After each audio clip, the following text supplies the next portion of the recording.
apple fritter, cinnamon roll, and blueberry muffin are hard to resist. So making it the rest of the way home without reaching in your McDonald's bag is no easy task. But nothing worth doing is easy. Wake up and pair any one of these sweet, fluffy, frittery bakery treats with a McCafe iced coffee. Get any size and any flavor for just 99 cents until 11 a.m. Price and participation may vary. Ba-da-ba-ba-ba.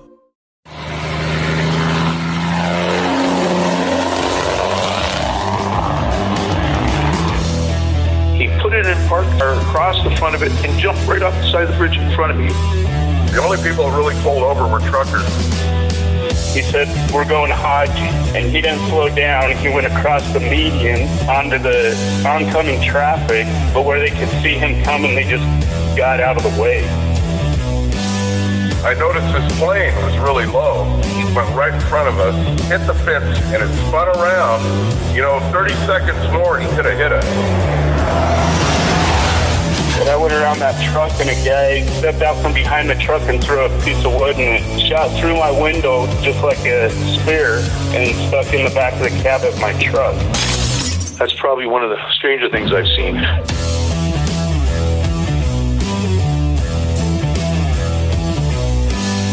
Welcome to Hammer Lane Legends, everybody. I am Brian Merkel. And I'm Tony Merkel. And we want to say, hey, thank you for joining us. And what we want to say is if you have a cool story from the road, if you're a driver, if you drive for Uber, if you do any kind of driving, any kind of road time, we want you to contact us with your crazy stories, whether they're crazy, whether they're insane, whether they're, whatever you saw, if you've seen something, if you haven't seen something, if you haven't seen something like this, you shouldn't contact us, should you? We want the outlaws. We want people coming on the show who actually break the law. If you're out there and you're still fudging your e-logs, contact us. Let's talk about it. If you can fudge your e-logs, talk to us, please. Yeah, tell us your hacking ways.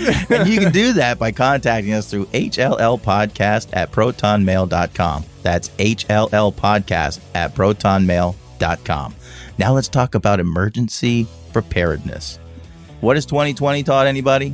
Be prepared. Be prepared. What has the beginning of 2021 taught us? Keep being prepared. It doesn't get any better than this. No. You listen to the news and it's going to tell you the same thing. If you feel like life sucks, you're not wrong. It does. Amen to that, brother. So if you want to get yourself prepared, you can prepare with HLL.com. That's preparewithhll.com. We have all kinds of stuff for sale there. They have food that is good for 25 years. They've got water filtration. They've got air filtration. They've got anything you can think of that you would need for an emergency is there. Absolutely. Contact them. And order something. Take a look. And if you think you could use something, which I'm sure you can, order something. Order some food for preparedness that will last you into 25 years. And if you're wrong and you don't need it between now and then, you still have food that you can use. Yeah, eat it at some point. You bought it. You might as well eat it. But but if you need it and your significant other looks at you and says, "What did you order this stuff for?" The day comes when you need it and the power is out and you can't get to the store and you can't do anything and you've got food sitting around. You're like, This is why I ordered it. I'll tell you, I was looking at the website and they have some new deals. And this new deal I think it's pretty cool. You can get a 3-month supply of food. I literally have a 3-month supply of food sitting in my office right now emergency food. And you can get this emergency supply food, 3-month supply, and it's $200 knocked off for you at $697. That's not a bad That's deal. not bad. For $700, you're getting 3 months of food. Yeah. You can eat in a pinch. Man, I might just start shopping here for my groceries. Yeah, you got that right. That is not a bad deal at all. Not at all, man. So let's get into the voicemail line. Yeah. We got voicemails today. We do? Yeah. That's awesome. And, if you have a story that you'd like to share with us and you don't think you'd like to share it on the show or you don't want to talk to us, which we don't understand why, we're really nice guys, you can call the voicemail line. I'm nice. Actually, that's a lie. You're nice. I tend not to be so nice when people irritate me. You do a good job hiding it. You have to. I have to. You have to. But if you do have a story you'd like to share with us, you have 15 minutes on the voicemail line. Leave us just call, leave us a message, talk to us. The number is 515-585-MERK. That's 515-585. And for those who are spelling impaired, that's 6375. See, I told you you're not nice. You're just insulting people because they can't spell. Jeez, oh whiz. Well, maybe not everybody knows how to spell Merck. They might spell it with a C. They might spell it with an I or a U. Yeah. So it's 515-585-MERK or 6375. I wish we had like a number that had like 888 or something, so I could say like 888. I always wanted to do that. Call us at 515-888-MERK. That would be cool. Anyways, let's get to the voicemail. Hey guys, calling out again from the Big R. This is Carl with another boring story. Hey Tony and the other guy, Pop, I think is Dad or somebody. Anyway, just anybody listening want to know a little story here about how I got into trucking. I would say probably about 35 years ago, I got into the graphic arts, photography, illustration type of business. I worked for a few companies in between, from the Fortune 100 companies to mom and pop operations. Well, the last job that I had doing that was about 3 years ago. And without getting into a lot of detail, it was one of these mutual things that, well, maybe, let's just say there wasn't a lot of teamwork there, to say the least. Anywho, I had been given quite a good severance pay at that point, where I thought maybe, I don't know what I'm going to do. But it was a Friday. That night I sat down and looked at all the want ads for photographers, graphic artists, designers, whatnot. Didn't see a whole lot offering in the Richmond area. It's kind of disappointing. I mean, everything that was available basically was only, 35, 37, 38,000, which was hardly enough to basically live on and have a family and make payments and, the usual stuff that everybody does.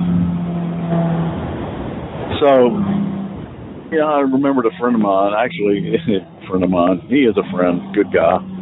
My son-in-law's brother, he learned how to drive a truck a couple of years prior, so I kind of contacted him and found out what I needed to do.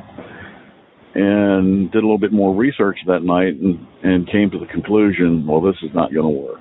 It's just way too much time away from home, and my wife is never going to go along with it. So I just kind of dropped that idea and started, again, looking for jobs that I really didn't feel appropriately compensated for. So Monday rolls around, and we're sitting there having our cup of coffee. And my wife is looking through some things on her phone, and she looks up at me. She says, why don't you learn how to drive a truck? Why don't you drive a truck? And I think I almost choked on my coffee at that point. I'm like, what? What did you say? She said, why don't you learn how to drive a truck? She said, you'd be good at it. I said, do you realize what that entails, what kind of sacrifice that is? She said, yeah, but you would only have to sacrifice for a couple of years, wouldn't you? Then you could pretty much find what you want it for around here. And it kind of made sense. It's like, well, what am I going to be doing 2 years from now? I couldn't come up with an answer. So what I did is I took my severance money, went to driving school, got my learners, studied, passed all the tests, took the classes, passed the DMV course, which you don't really pass the first time, because they throw some things in there that you're not quite ready for as a new driver. So I got my license finally. Went to a pretty large orange company out there, which some of you may or may not know what that might be, but worked for them for about a year and was in for a big surprise when I went out on the road. The good thing, the thing that I love about trucking is that you get to spend a lot of time by yourself thinking, and you really do. But I think the most rewarding part about that entire year's experience, actually it was 2 years over the road, with the second year was with another red company that I'm still with. And I think Tony would recognize the name if I threw it out there. Don't really want to say, but we do a lot of shipping with them in the same docks and exchange trailers a lot. So I'll leave it at that. But one of the most rewarding things is being able to see a sunrise and a sunset in a different state every day of the week. That was the coolest thing.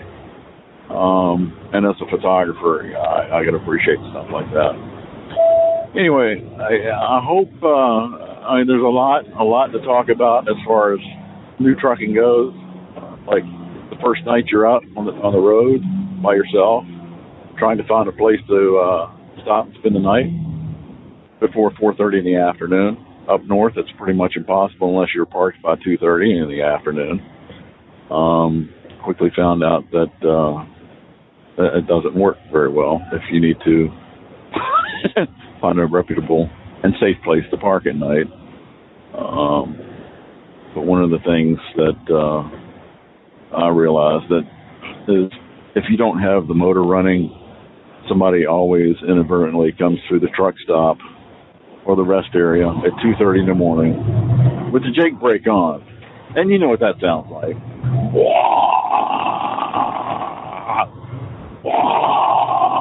And you're like, what the heck? What do you, I mean, come on now, really? Oh, well. Anyway, you guys, I will talk to you later. You guys have a great show. I really enjoy listening to you when I have a shuttle run to go down to North Carolina and back.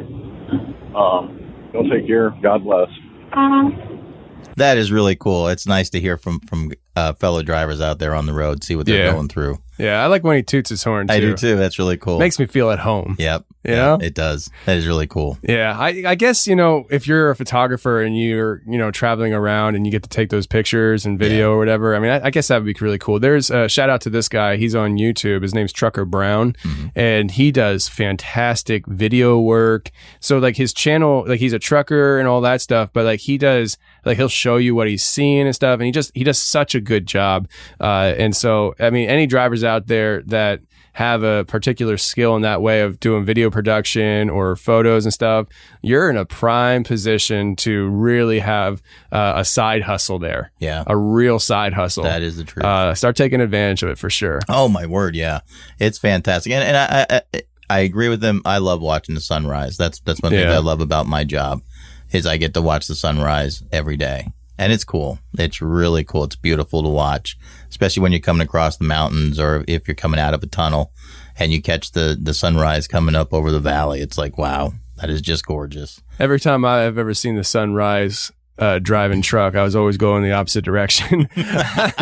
So I see it come up in my mirrors and it's blinding me. That is tough.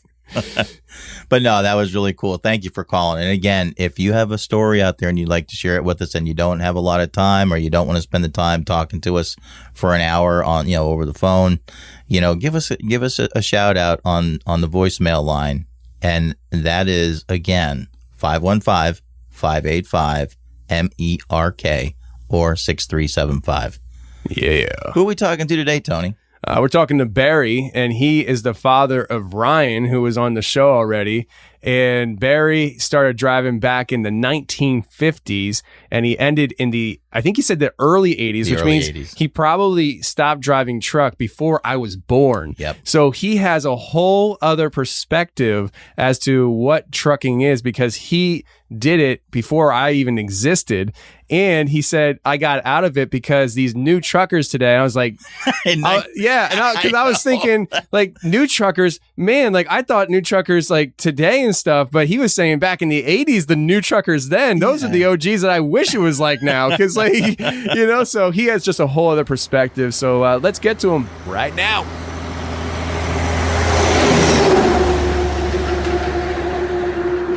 Yeah, I just want to tell you, since we talked last time, I got a new deal. Well, I'm still at that Stouffer's hauling reefer. Yeah. If you remember from episode 22 when we did the angry PA trucker hating driving thing. Yeah, certainly do. Yeah, I finally drove flatbed for my first time yesterday. Oh, no kidding. Yeah, they are garden center company. They had a guy that left, so we're helping them out. And it was fun. It's definitely a different experience, but yeah, it was fun. Throwing the straps is an experience. If you've never done it, don't try it. It's not as easy as it looks. Been down that road one time. Yeah. And I was okay. You know, that's good for me. Yep. Okay. Here, let me get the old man to say hi and see how that sounds. Hello, sir. Hey, how are you, sir? How are you doing? I'm fine. Awesome. Your son never gave us your name. I'm Barry. All right, Barry. I got a lot of names. My real one is Barry. A lot of aliases, huh? Yeah. I was a fugitive when we were on CB radios back in the day. Oh, okay, yeah. That's when guys actually talked on the radio. Now so many guys don't talk on the radio like they used to, you know? Well, that was one of the reasons I gave up driving back in the early 80s was the only thing was they got all these young truckers started coming on, and all they wanted to do is where can I get something for my head, which meant drugs. Right. Or where can we find a pickle park? I think you know what that probably meant. I certainly do know what that means. Yes, I said to the wife, I said, I can't do this no more. I said, you can't even be on the CB radio. I said, unless you know who you're talking to and you got a private channel to go to. I said, I can't do it no more. I said, I'm giving this up. Yeah, I don't blame you. You know, it's become an industry. Used to be a lot of truck drivers. Now there's just a lot of steering wheel holders, and it's a shame. We did a lot of crazy things, but we had a lot of respect for everybody on the road. You know, back in them days. Yes. All right, I think they got to start. You guys recording already? Yeah, we're recording. We're just going to let it roll. Yeah, we figured it would just be good to just keep rolling it, and it's good to get going. Thanks for ruining the recording, Ryan. That sounds like my son. Spoken like a dad. Always puts his mouth where it don't belong. You know what I mean? That's one truck driver to another. Amen, brother. I love him anyways. You know what I mean? I heard that. I always said last thing I wanted was for any of my kids to drive tractor trailer, and it's that next thing I know, he's going off to school to learn to drive tractor trailer. I said to my wife, I said, "Oh shit." I know how you feel. I went through the same thing.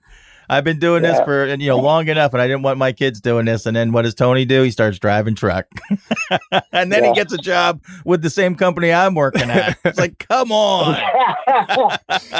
Hey, it seemed to work really good for him, so I figured I'd keep going. Yeah, I went through a couple things before I finally wound up with the last one I had. But I started driving trucks back in the. Well, I had my first truck accident in '66. So wow. I started probably back in 58, 59. I was hauling mushrooms back then for out of Temple, Pennsylvania, with all the mushroom companies there. Yep. I was hauling fresh mushrooms at that time. And that accident, I was coming down Fifth Street Highway towards Temple, going in towards Reading. And I was on Fifth Street Highway, and I was going to make a left to go into the Kutztown Road, which leads into Temple. Mm-hmm. I was picking up mushrooms because we didn't have enough mushrooms for my truck to go out. So they asked me if I wanted to run around to the companies and pick up mushrooms and bring them back so we get me a load. And I was following this tractor trailer, and there's a slight turn there, and I got over the center lane, and this kid he was coming north on the 5th Street Highway or 222 going towards Allentown, and he came around that corner. He hit the rear wheels of that tractor trailer, and you think it would put him across the street. Instead, it spun him around and spun him into the front end of my truck on my driver's side, and I just had a smaller box truck, and I went head over heels with that. I knocked the windshield out of my head, broke the steering wheel in my chest. My clutch and brake were spread apart, and I actually climbed out the windshield, and I had blankets in there. And me and the tractor trailer driver, we got him out. He had a brand new '66 Mercury. I think it was Cyclone at that time, brand spanking new. I mean, we pushed the motor back between the two front seats, the bucket seats, and we put him on the side of the road, covered him up, and they took him away to the hospital. And I guess adrenaline got me going, and they took me back to the shop. I got in another truck, and I worked the rest of the day. And the next morning, I went to get out of bed to go to work, and I couldn't. I had no feeling from my hips down.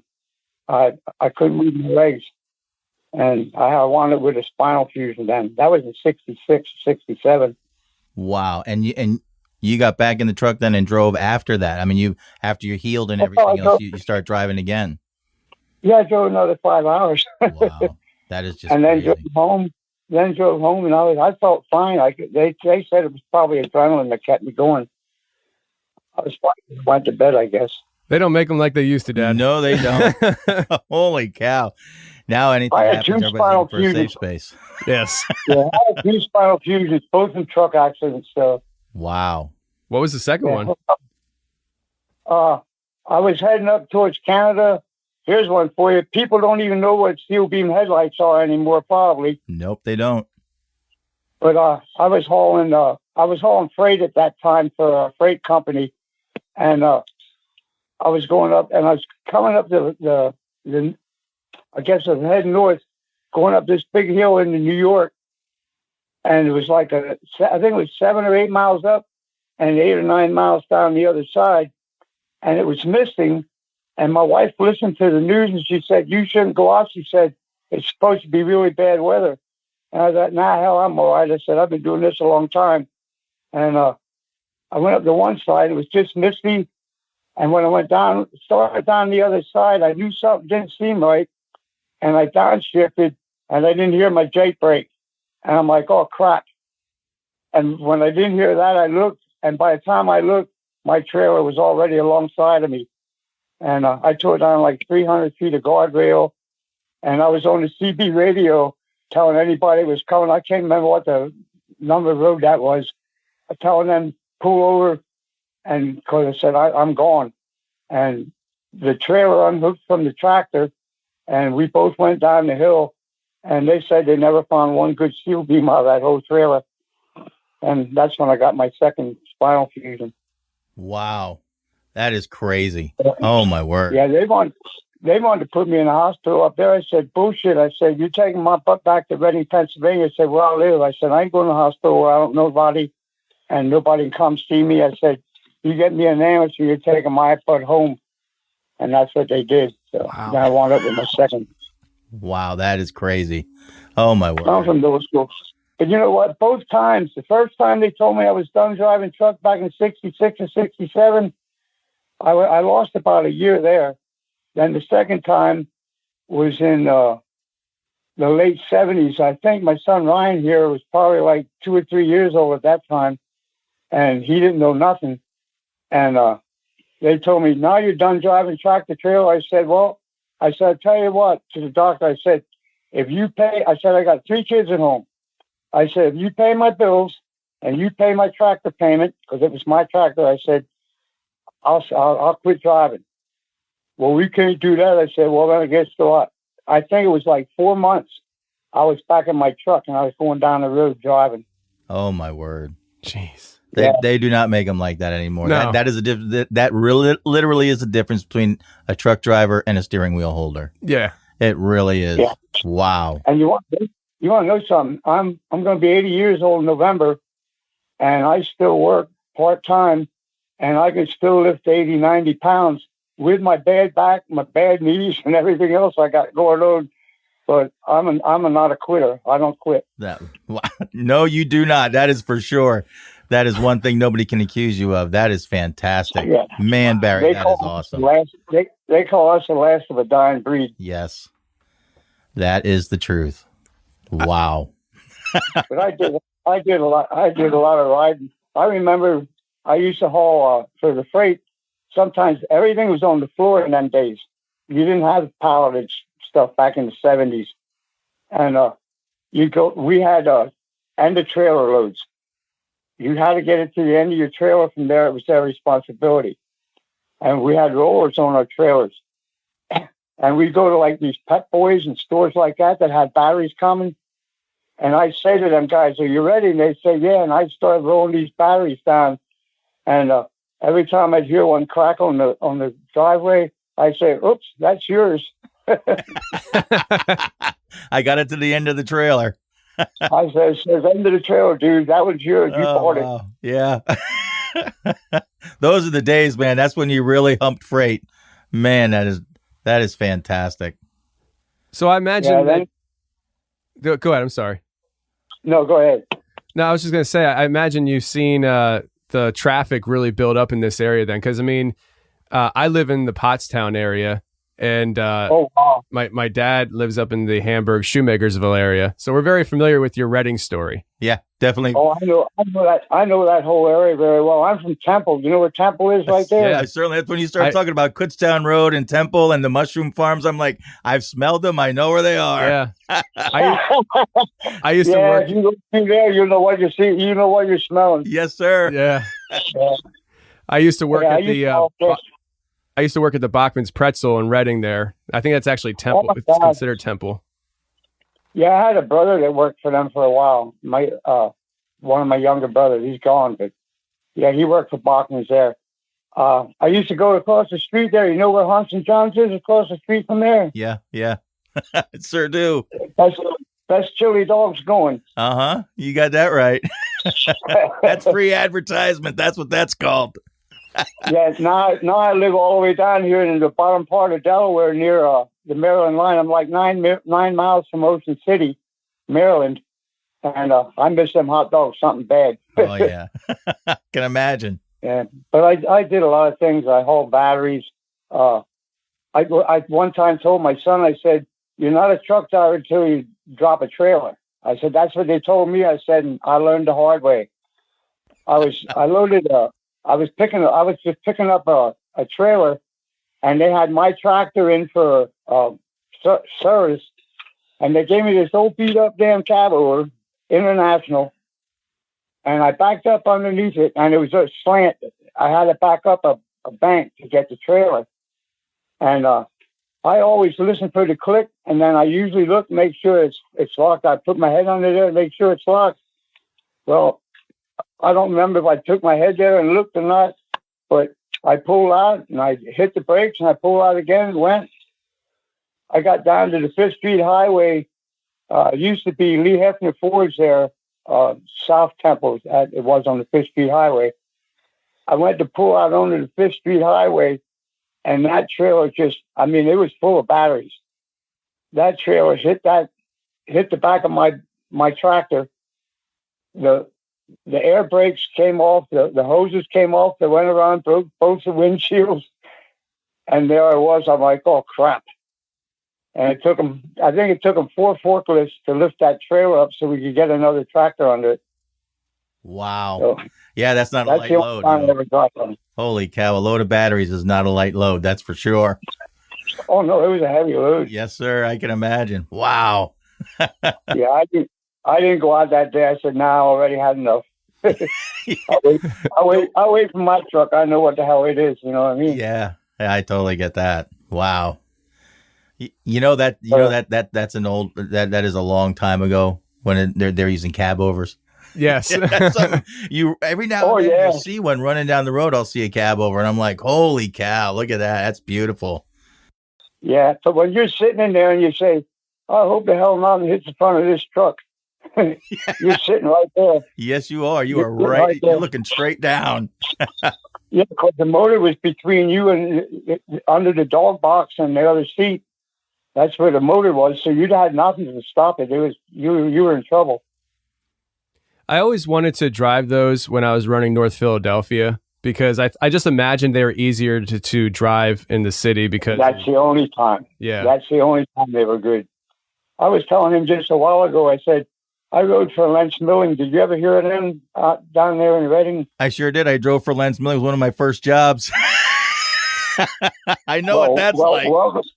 Welcome to the party. I didn't stay there too long.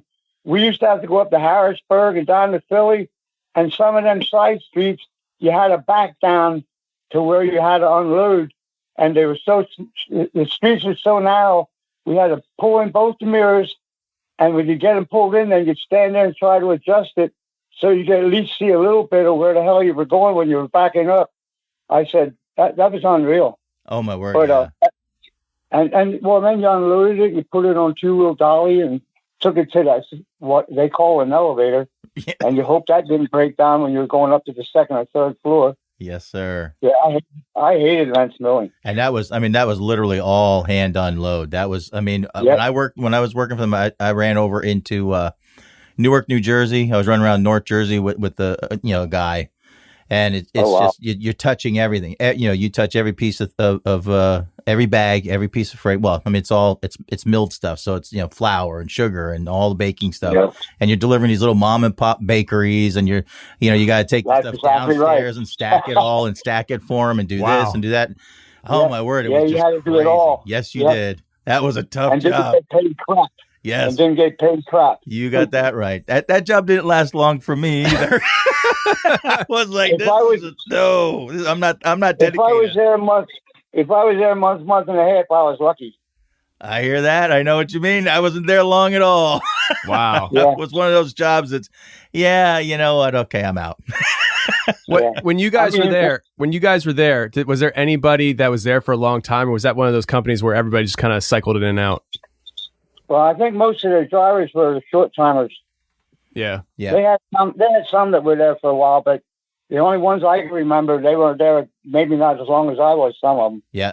Some of the guys, I did get the chance to talk to a couple of guys, and some of the guys were a little bit longer in the tooth there. They were there for a little while. But those are the guys who were doing all the palletized loads at that time. Like they just deliver a pallet here or take a load of stuff to this warehouse or that type of stuff. And everybody else was left to do all the hand unload crap. So the guys who had any kind of time were doing all the easy, just pulling stuff off with pallets and all the pallet jacks and all. And I wasn't that dedicated to it. I was like, nah, I could never last. No. I could never last that damn long. I'm with you. But the last thing when I retired, I really had a good. I would pick up batteries in Reading. I'd run them to Greer, South Carolina, drop it, pick up another trailer, run it to Salina, Kansas, drop it, pick up another trailer. I didn't unload nothing, go back to South Carolina to Greer, South Carolina, and then back to Reading. That was my trip for like about the last 16, 18 years of my career, I guess. Wow. So I enjoyed that, and I got paid every time I drop and hook. I'd get paid extra money for that. Yeah. Were you running? That was my pocket money. Sure. Were you running for Exide? Is that who you're running the batteries for? Well, back then it was called General Battery. Okay. Out of Hyde Park there. Yep. Yeah, I did that for quite a few years. I mean, it was a nice run, but they paid you that, and they gave you $25 a day for food. But I had a cab. I mean, I had a sleeper cab, so I would only get a room like every couple days, so I could take a shower and stuff, But other than that, I slept my cab, put the money in my pocket. Yes, sir. I hear that. Yeah, might as well. Yeah, I wasn't all together. That's news to me because the only battery place I knew of up that way was Deca. Well, Exide used to be down there in this area as well. Deca's up near Lines. Yeah. Deca's up near Lines, ain't it? Yeah. Yep, Lion Station. You got it. Yes. Well, they're all over the place now. They're in Lyons and Topton and Albertus and Delaware County. They have a small warehouse in Delaware County I deliver to. Yeah. So they've really spread out. Is that right? Yeah. that trailer I dropped was it was an side the warehouse there in Temple, and that's why I wound up getting a load out of there, I guess. Yeah, gotcha. But that's when I was running a lot of extra stuff. So Yeah. Wow. That's great. you said about hitting stuff. When I was in the military, we had I was an ordnance company. You know what ordnance is? No, I don't. Ordnance it's ammunition. Ordnance is ammunition, not fit. Okay. We were over in a little town called Chizé, France. It was in southern France, probably 50, 60 miles southeast probably of Paris. I mean, we were in the wilderness because we had a compound of live ammunition. And every once in a while, we'd have to haul live ammunition through different parts of France, to different places, and on trailers. And back in them days, back in the late 50s, early 60s, them streets over there in some of them small towns, we'd be up on the pavement on the left side where the driver's side of the tractor was, and the rear wheels of your trailer were hitting the buildings on the other side. That's how small them roads were over there. Wow. Yeah, we were hauling, go ahead. We were hauling some live stuff. Oh my word! I mean, it's crazy when you look at pictures of like the inner cities and the small towns in Europe, and you think to yourself, how do they get deliveries in there? Because I mean, it's bad enough running Newark and crap like that, and to actually be in some of these little European towns, it's like, wow, that is just so to be driving with live ammunition and running through these little towns and up on sidewalks, and oh my word, God bless you, dude. God bless you. I won't say it was me, but I know a couple of people that did that, and the one was a sergeant, and he was pretty much in charge. It'd be like 2 or 3 of us, different trailers, and we'd park behind the damn bar and go and have some beers. If they ever got caught, they'd still be in jail, probably. Yeah, you got that right. Oh wow. Yeah. When you're thirsty, you're thirsty. I had a lot of good times driving truck, and I had, weird stuff. But what else did I haul? I hauled all kind of crap. I used to haul mushroom manure, by the way, out of Temple. Mushroom manure. Oh, no kidding. And I'd have guys behind me in the trailer. I'd have guys behind me in their cars with CB radios and say, that stuff really stinks. I'd say, I can't smell a thing. I said, it's all coming back to you, dude. You got that right. I said, I'm staying.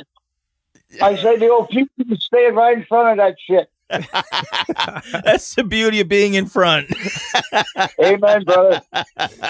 Yeah. Wow. I'll tell you, I was in Hatfield. Yeah, I was in Hatfield, Pennsylvania, and I was driving behind a truck that was hauling pigs to the I forget what meat packing plant it is, but I guess they kill the pigs there and all fresh meat. And it's Hatfield. Oh yeah, duh. Hatfield meats. Oh that man, was good. I wish I wish I had my soundboard on right now. I'd have a Smart Aleck sound drop for that. My Smart Aleck just went out to the grill. Yeah. But I was driving behind this truck, and it was a rainy day, and these pigs, like you could see, like the poop, like coming out the back. No. Yeah. And it was also a hot day, and my AC wasn't working, so I had my windows down. And I didn't realize until like a few minutes later that I had these brown speckled marks all over my arm with my arm hanging out the window. That's pretty gross. And I tried tricking my brain to think that it was just mud. It's just dirt. I don't think it was. I had to pull aside and leave it go. I had to pull up. It was so gross because I could smell it. It smelled like crap. And I was just like, this is mud. This is mud. It's not mud, Tony. Can't fool yourself, dude. One time a friend of mine, I had a week off, and a friend of mine was hauling cattle up around Lancaster. And he had 2 loads. He had to go out, but we had to round them up, get them in the corral, and then get them on the tractors, on the trailers. And I said, "How I never hold them," and I'm a little worried because that's movable objects. And oh man, they were pissing on you and all kinds of stuff trying to get them on there. What a time we had with that. Wow. That was one of I never did that after that. Nah, I can imagine that. Yeah. And I know, I understand what you mean with, they're live. I mean, so they're moving around. I mean, that's freight that's, a couple thousand, if you're hauling cattle, I mean, those things can be 1,500 pounds per, so yeah.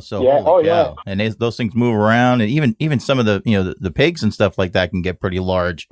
So you're moving. Yeah. We put like 20 on the truck. Wow. That is just crazy. Yeah, I never thought about that. I never thought about driving live a cattle truck. Yeah, because I mean, I'd imagine the weight shifts a lot. Yep, they can move. Yeah.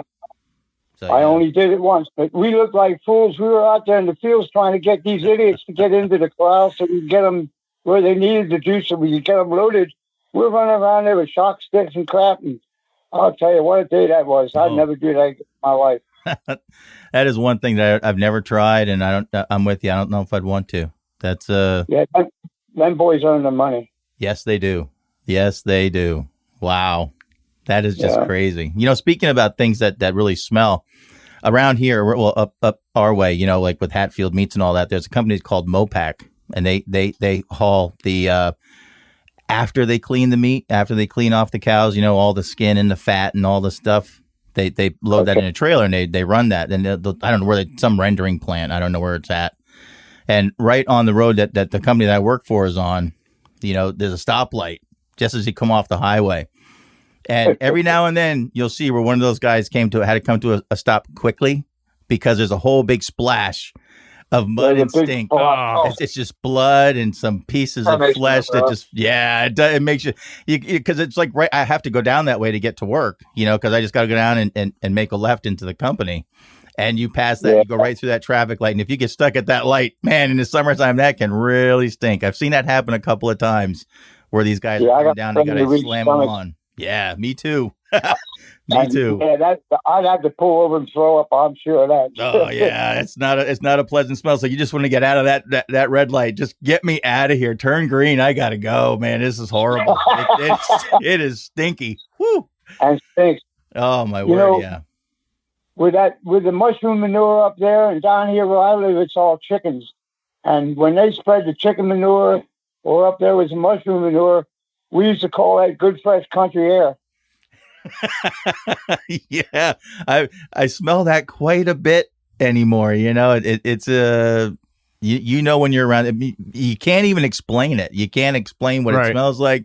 It is just one of those things when you drive through it, you're like, whoo, there, that's fresh. That is fresh.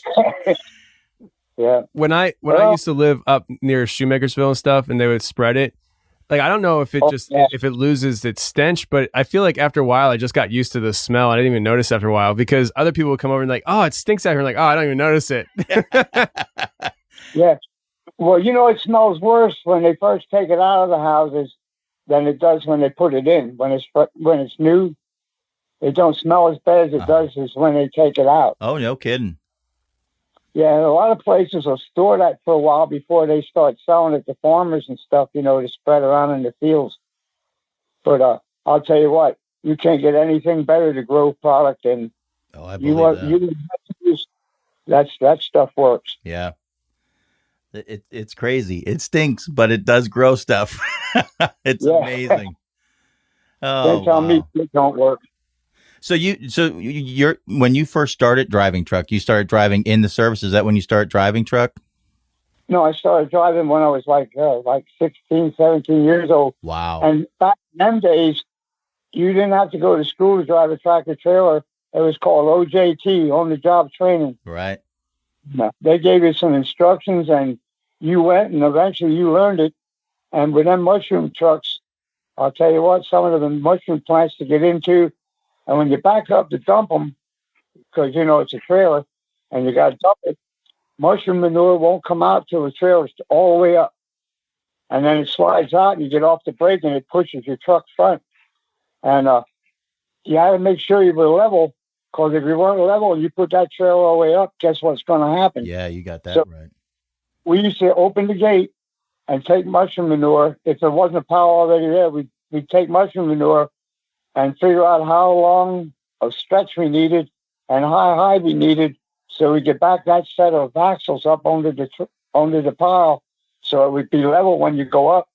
And every time that trailer goes up, you're in there sweating your butt off, hoping it's not going to tip over. Yes, sir. Holy cow. That is. Yeah, because not all their platforms are level. Not all their platforms are level. Some of them are on slants.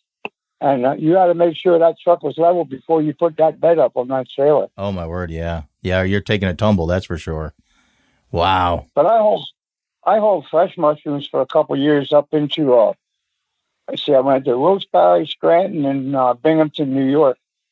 And when you haul fresh mushrooms, that's another thing, is you had to take them. They'd have them in this room. They'd put them in bins with water. They'd weigh them. Then they'd weigh them, get them right on your trailer until you had a full trailer, and you had to get on the road and go, because they got paid by the weight. So, by the time you got to Binghamton, the weight was less on them than it was when you left Temple. Right. So you couldn't mess around. I mean, I made them runs, bam, bam, bam, and we took them to markets and all that kind of stuff. Wow. I did that for a couple of years. That is amazing. Was that for the Giorgio plant? No, it was Gaspari and Gaspari Brothers. I'm trying to remember who the other guy was, but I had the accident with his truck.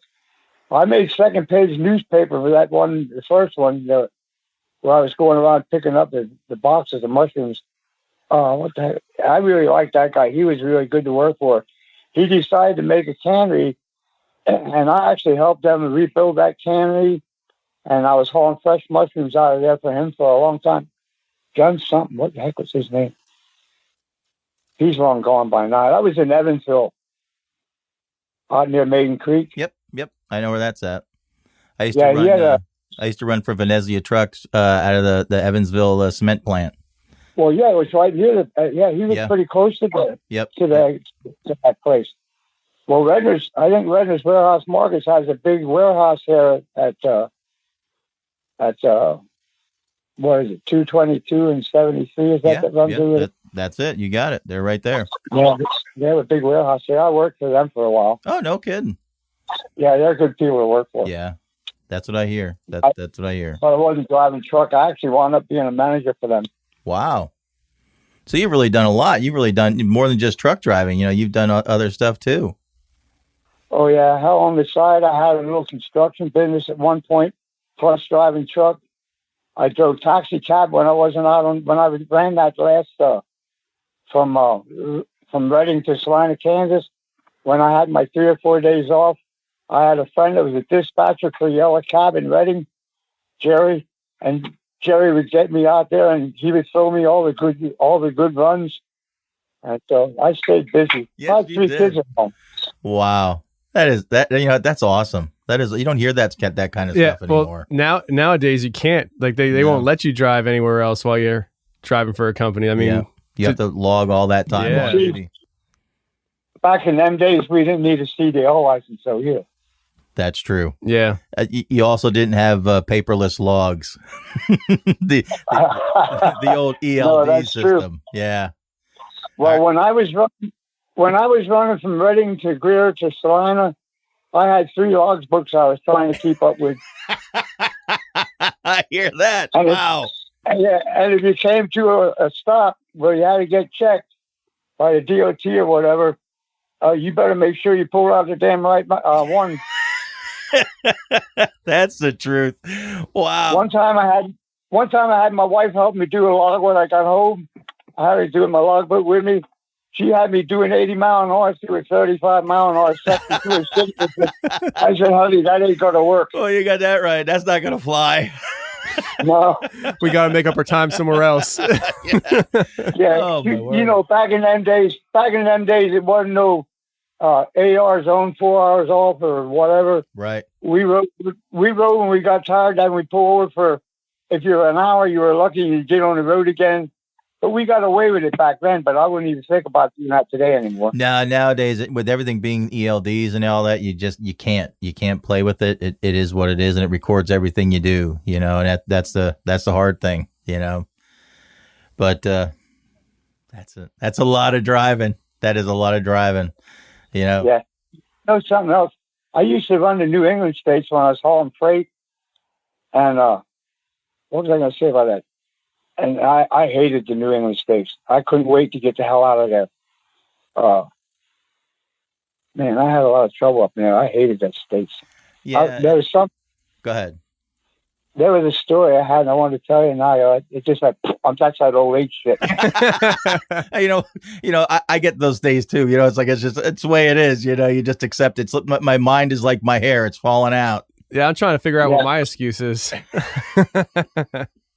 I walked around in my house here one day for a half an hour looking for my glasses. And they were on top of my head. They weren't on my face. They were up on my hair. But I finally found them. I thought, boy, am I glad there's nobody here seeing how stupid my ass is. Amen to that, brother. I ain't kidding. It was like a half an hour. I'm like, what the hell did I do with my glasses? Now I got glasses because I had lenses put in my eyes. And now I got reading glasses in every room in the house. One in my car, one in my pickup truck, one in my coat pocket. I got glasses everywhere. Oh, that's awesome. Yeah, at least you don't have to worry about losing them. Not anymore. Oh, my word, that's funny. Friggin' A. I wanted to tell you something about them New English stations, if I can remember what it was. I'm sure it'll come back to you. It will. So, but they were all floor loads up there too, and they were some nasty places. Oh, I was up in Brooklyn one time, or the Bronx, Brooklyn or the Bronx, and I made sure I had locks on all the doors of my trailer because I was told about that long before I started going up that way. And when I left this one warehouse, the guy said, "Make sure all your locks are on there, old man." I said, "All right," and I did. I went around the corner and came up to this red light. And there, this guy's trailer doors are flopping wide open, and there's two pickup trucks there, and there's guys inside his trailer throwing shit off his trailer, throwing it into pickup trucks, and I guess he knew better than to get out. I'm like, you got to be kidding me! They were stealing his ass blind. Yeah, that is crazy, and that is one of the things I've heard about. That you make sure you have your doors are locked, and make sure your trailer's locked, and you don't move. If something starts going down, the freight's not worth your life. Yeah, well, when they're done, they'll move on. Well, at that time, I had a little 32 that I used to have on my dog box when I went in them places. If you hopped on the running board of my truck, first thing you seen was my pistol in your face. I hear that. Yes, sir. I hear that. Yeah, I'm just a little guy, but I'm a badass old motorcycle dude, too. That's awesome. There you go. Yeah. I have... the lunchbox that I had, it used to have like 2 layers to it, and so it was a nice spot for a handgun underneath the bottom layer. So if not that you ever took it with you, well, right? Yeah, I never took mine with me. Every time I looked around, it just happened to appear there. I'm exactly. like, how'd that? There you go. That's right. Golly, this gun keeps on jumping in my lunchbox. My wife backed my lunch today. I know I left that at home. Yeah. Sometimes it gets a mind of its own. Yeah. Yeah.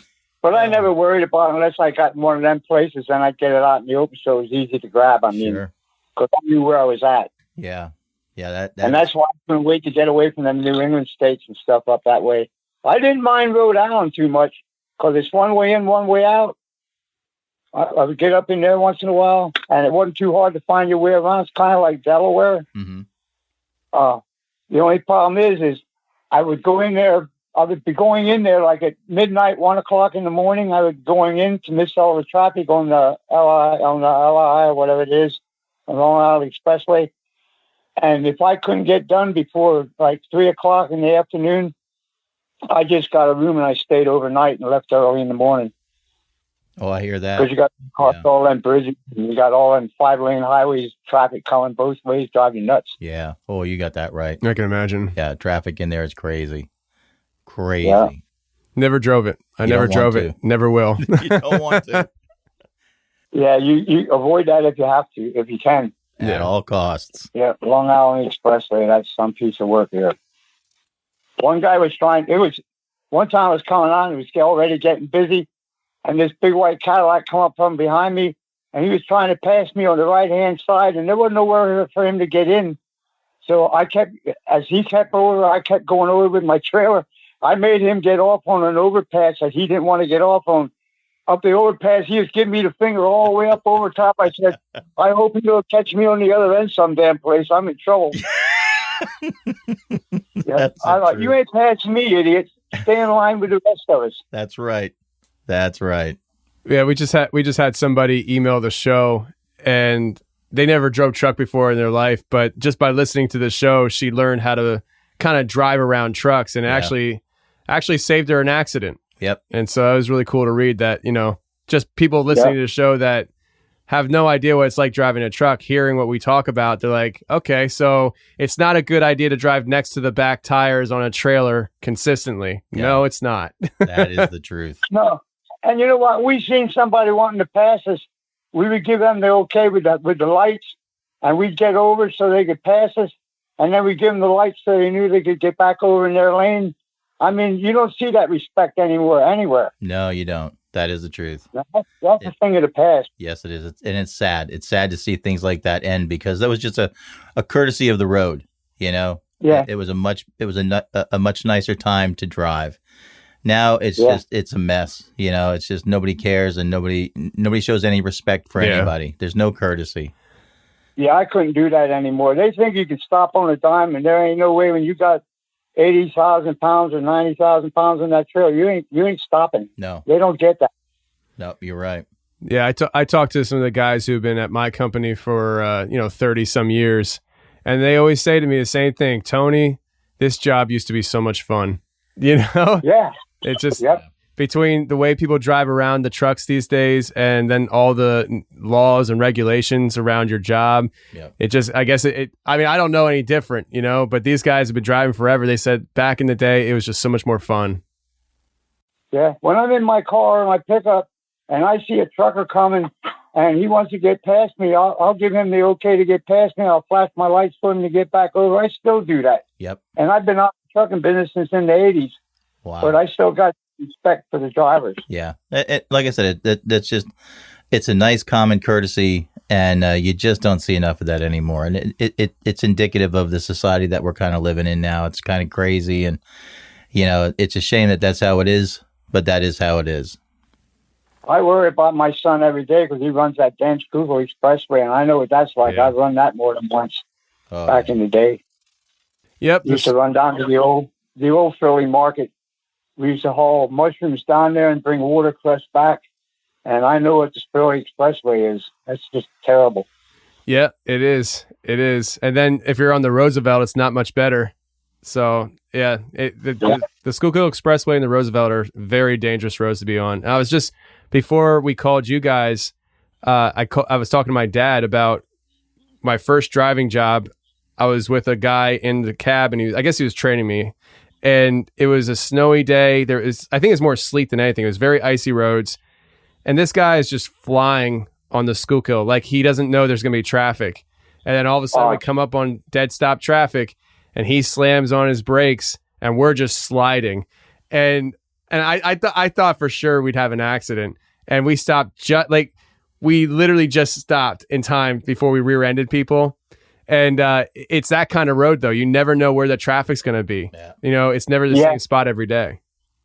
Yeah, and they got accidents on there where you wouldn't expect an accident. Yeah, exactly. Yeah, like straightaways. Yeah. I've seen accidents on there on straightaways. I'm like, really? What the hell did this do? Yep, exactly. How'd you do that? I mean, this isn't even a curve. It's not an on-ramp. There's nobody getting on, nobody getting off, and in the middle of, nothing. Yep. That's when they happen. Yeah. It's crazy.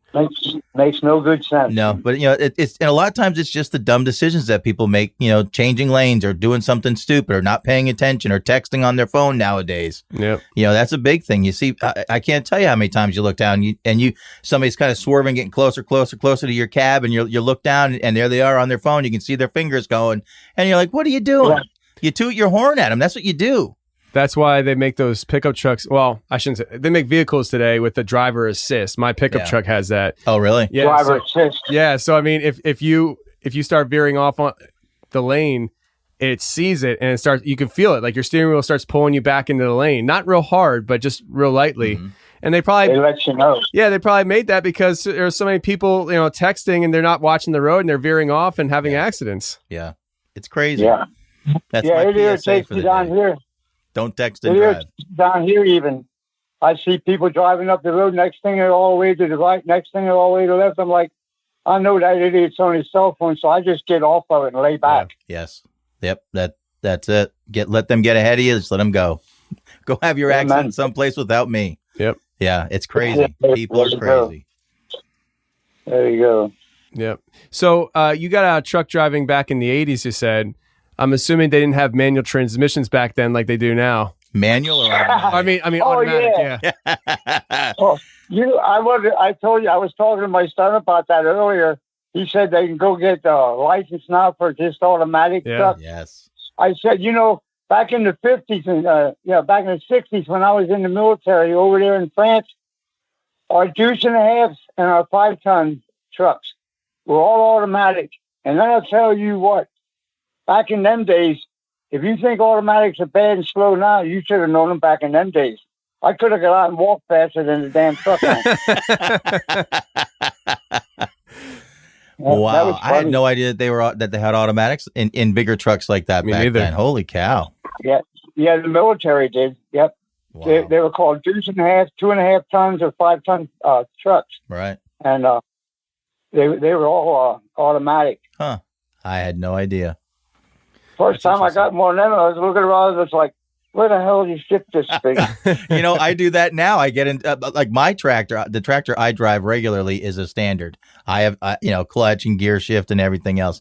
But every now and then, like my truck is down, I got to get into an automatic, and I climb in, and just out of instinct, just out of just what you do every day. It's just you go to press, you go to stop, and you go looking for the clutch. You're hitting the floor, and you're like freaking A. Yep. You'll go to reach over for the gear shift. It's not there. It's like, how do you drive this thing? This is like so boring.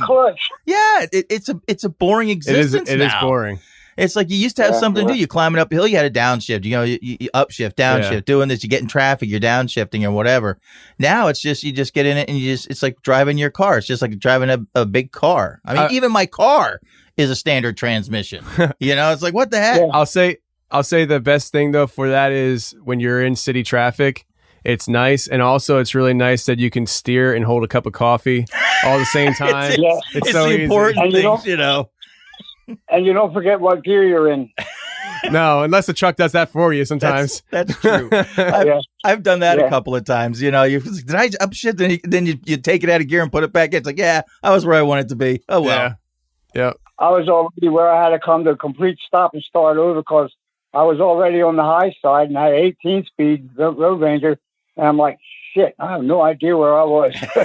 And you're trying to get the RPMs to make it work, and all you do is grind and crap. And I'm like, oh man. Yeah. Hey, here's one for your dad. I don't know how old the trucks he ever drove. If he knows what an automatic Mac is. Yeah, I do. And the duplex and the triplex transmissions. Yeah, Yeah, definitely. I drove all them. Oh my word! I haven't seen one of those in so long.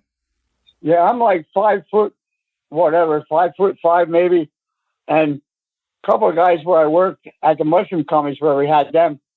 They were so big they could take their one hand and shift it, the duplex with one hand, and go from high to low and into gears. And the triplex, I'm there with all my hands, trying to keep it steered on the road. And it was funny. Oh my word! But yeah. I didn't let them put me under. I was right there with them. That's cool. That is really cool because those things are tough. Yeah. Those things are tough to drive. If you had big mitts, like Barry's saying, you could shift both. It was two shifters. Yeah. And it's like I had three. They had the triplex too. That is crazy. You talk about getting confused and forgetting where you're at. Oh shit! Yeah, that wasn't no trouble. Hell, I was a young kid back in them days. So I was like, hey, I just finally learned to drive a tractor trailer. You put me in this thing. Yeah, here you go. It's gonna throw you right into the wolves. Yeah, I the first time I saw one of those was on YouTube. I saw a guy shifting them. I was like, "What in the heck is that?"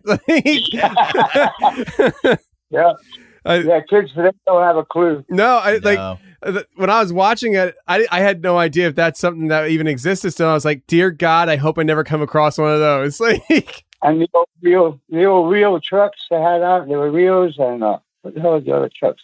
They had all like big long nose conventional cabs Yeah. back in the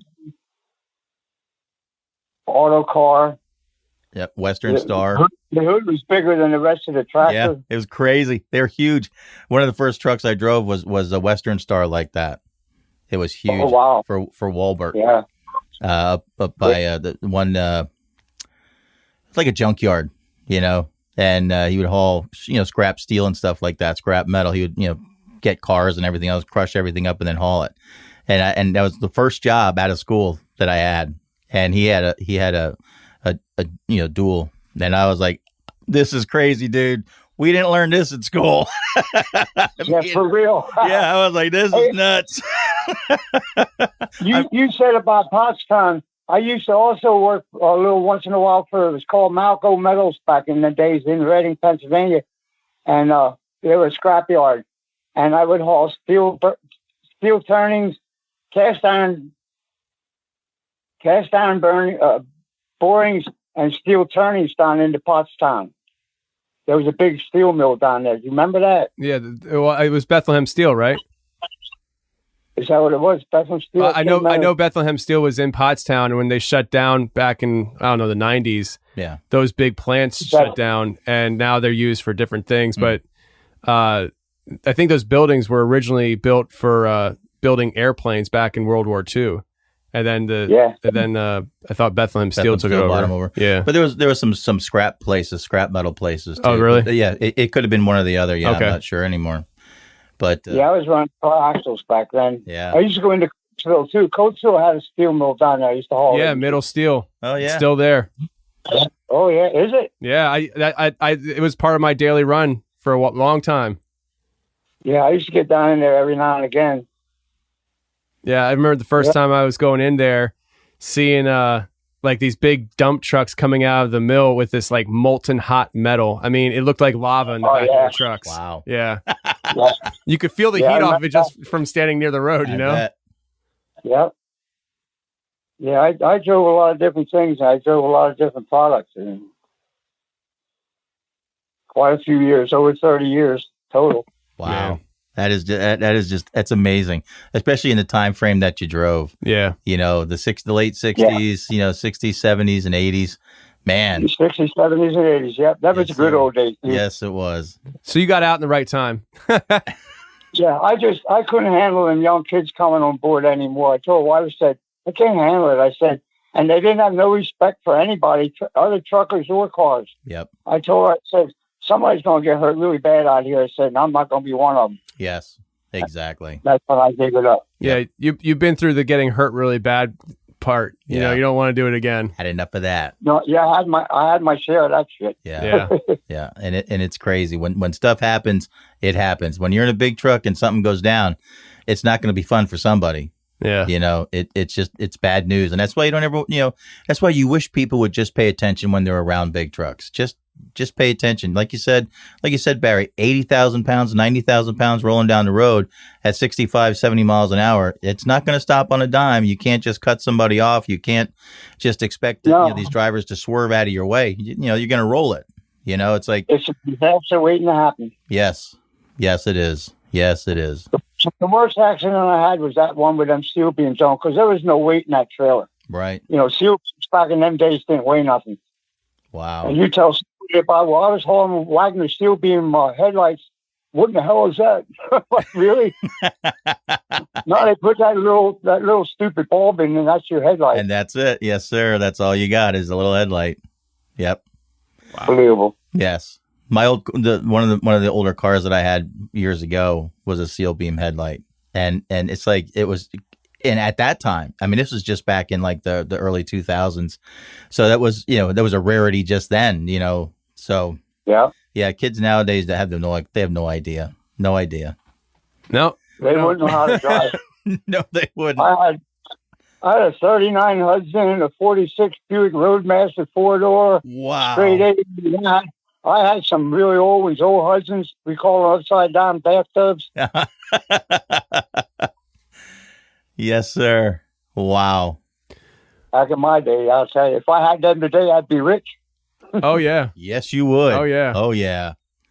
It's one of those things where you wish you would have known. Remember the suicide doors pop? I certainly do. The back doors opened the wrong way. Yes, sir. That was such a cool thing. Yeah. Yes. Yeah. Oh, my word. Yeah. Yeah, I remember all them good old days. Yeah. I like to tell my kid all these stories because he's like, really? I said, Ryan, one thing I don't do is lie. I don't got no reason to lie. Yes. I said, but I tell you a story, it's right up front. There you go. Amen to that, brother. Yeah. Yeah. I'm a badass out there, don't get me wrong, but I don't lie. Right. That's a good policy. That is a good policy. Yep. I'll fight in a heartbeat in my younger days, but I didn't lie. That's all right. That's a good thing. That is a really good thing. But I enjoyed most of my truck driving days. I really did. If you look at the overall picture, we had some bad times. And coming through Carolina one time with my Freightliner, was it Kings Mountain? To come off of Kings Mountain and stop up there for breakfast. Coming down off of there, some coming down off of there, they got into the straightaway, and hell, I didn't even know that Freightliner would do 100 miles an hour. It was doing 104 miles an hour. He said he stopped me at. He caught me at. Luckily for me, it was like 2:00 in the morning, and he just read me a hell of a riot act and said if you get caught up the road, he says you're going to jail. Wow. I'll tell you what, that's doing some tooling downhill, man. 104 miles an hour. Good Lord. Yeah. I was loaded. I was coming back to Reading. Wow. That is, But that's remember amazing. back in them days, we knew how to get around all the scales and stuff too. Yeah, that's true. That is true. Now everybody has to use GPS to get around. Yeah. Which takes you right to the scales. If you couldn't read a road map back in the days that I drove truck, you were in a world of crap. Yes. I used to get a flashlight trying to read the road map. Yes. My truck, my road map. Jeez. I hear that. I used to use a road map all the time. I had a whole bunch of them in my briefcase that I kept in my truck. When I was running North Jersey, and you need to know where you're going, dude.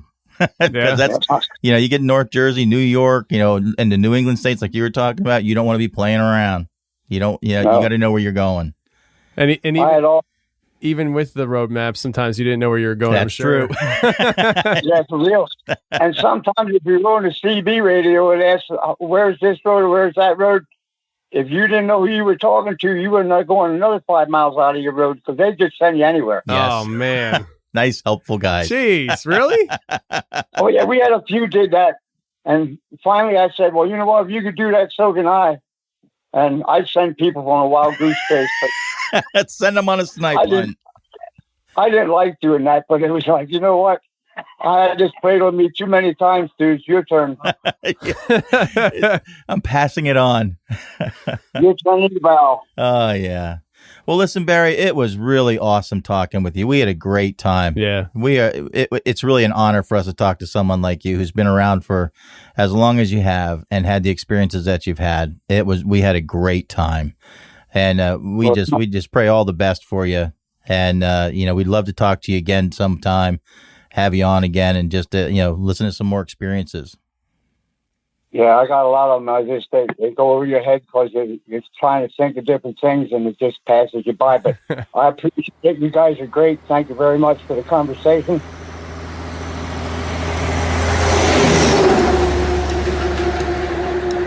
Well, that's the show, everybody. We hope you enjoyed it. We hope you enjoyed the ride. Tony, if they did enjoy the show, what can they do? Share the freaking show. Share it. Just share it. We don't care where, how you share it. If you like the show, please share it. If you don't like the show and you feel like being a nice person today, share the show. And if you want, go ahead and leave us a 5-star rating review to fight back against the haters. But until then and stuff, we're just going to keep on begging you to share the show. Please share the show. Just share it. We don't care where you share it. We don't. It could be on social media, which we hate, or it could be in person, which is great too. So it doesn't matter. Yeah. It is great. Human to human contact is something that they try to stop these days, but you can do it. Yes. You can do it. I have faith in you. Just Nike it. Just do it. Well, all of that being said, Tony, one more thing. Keep the hammer down in the hammer lane. Bye. Whether you're having a not moving off the couch while you watch the game kind of day, or a no time between conference calls kind of day, it can still be a delicious Dunkin' kind of day. And with Dunkin' now available on DoorDash, it's easier than ever to get your faves brought right to your door. So if you're looking for coffees, donuts, and breakfast sandwiches in the morning, craving some afternoon snack and bacon, or in need of Dunkin' refreshers for a PM pick-me-up, we've got you covered. Order now and get your faves brought to your door through Grubhub, Uber Eats, and DoorDash. Price and participation may vary. Exclusions apply. America runs on Dunkin'. Threw open the driver's door, ran out the side of the car.